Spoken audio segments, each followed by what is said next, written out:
Hi, my name is Austin Merrill, and I've chosen to do my presentation on the best practices in target costing. In this presentation, we'll talk about the principles, the processes, enablers, and the supply chain of target costing. The first area, the principles of target costing, which is price-led costing. That is where you take the market value of a product, you minus out your margin, and you come up with the target cost. The second area is the customers. We want to take the customer feedback of what they want. We want to make sure they're getting the quality and all the different improvements in the process, and make sure that the value to the customer exceeds the cost of producing the product. The next phase is the design phase, which is a very important phase because this principle, you work out all the kinks, all the engineering, you lay out the manufacturing, the shop, everything, so that before the product goes into manufacturing, it's as efficient as possible, and it will reduce a lot of unnecessary costs. Another principle is cross-functional involvement, which is a team that is the beginning to the end. This is a team that works with everybody involved. And the value chain is the next principle. The value chain involvement is suppliers, customers, producers, anybody involved in this production of this product. And then the final is the life cycle orientation, which is how we make sure that the customer's value is good, the cost is great for the producer, and making sure that the maintenance costs are low, the carrying costs, delivery costs, all those things are low for the product. The target costing process is a relatively interesting process. It's management basically takes and says, here's our process or here's our target price to design this product.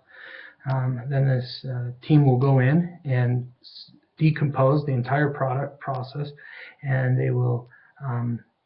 they'll take all these process segments and compare them to what they're currently doing, and then they'll look for all the holes, and then they'll figure out how to close those gaps. They'll see gaps in one process versus another, which costs more, so they figure out how to close those gaps, essentially through efficiencies in the manufacturing process. The enablers portion of that they talk about is a real critical thing, and the example they used in this paper, they cite Chrysler. Chrysler used value engineering analysis, which was a way of making sure that the customer was getting something more than the cost, and making sure that was always in check. They designed for manufacturing and assembly, which was a way of saying, what can we make sure we can do to be as efficient as possible, so we can eliminate manufacturing errors. They had paper Kaizen, which is in the design phase as well, where they said, before we produce a single thing, I want to make sure everything is perfect, it's all laid out, the process is continually improved, and the plant is laid out just perfect so that it's the most efficient way to produce the product. And then they used lean manufacturing, which was low inventory, reduced waste, and optimizing workload as well. Those involved in the supply chain, in target costing, the supply chain is very critical because they would involve, basically they would take these outside vendors and say, or these suppliers, and say, you're part of our team now, you get our costs, our designs, everything, and we want you to be a part of our process, and then we're going to correlate with you through our cross-team correlation. And Chrysler cited an example where they used a SCORE program, which was a way of saying, we're going to use a supplier cost reduction effort. And they would go in and say, we want you to give us a 5% discount on everything. And the way we're going to help you make sure that you don't eat those costs is we're going to go into your process and make sure that you're doing everything you can as efficient as possible.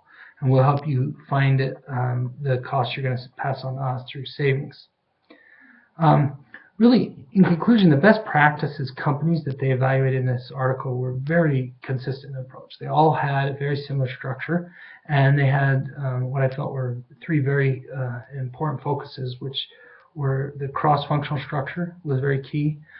constantly listening to the voice of the customer, making sure that the customer always was heard and that they gave the right product at the right value.